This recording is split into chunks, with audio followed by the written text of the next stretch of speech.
First, Facebook rejected him. Then, they bought his app for $19 billion.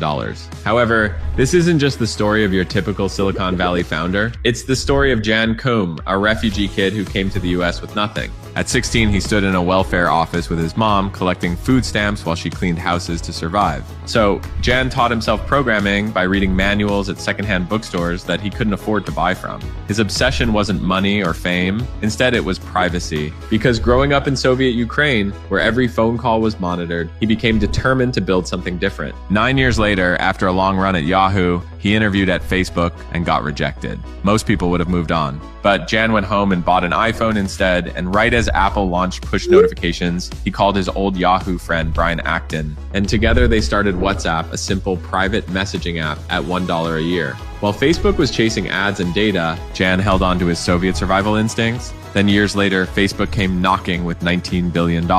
And Jan signed the deal at the same welfare office where he once collected food stamps. That's how a refugee who hated being spied on built the world's most private messaging app.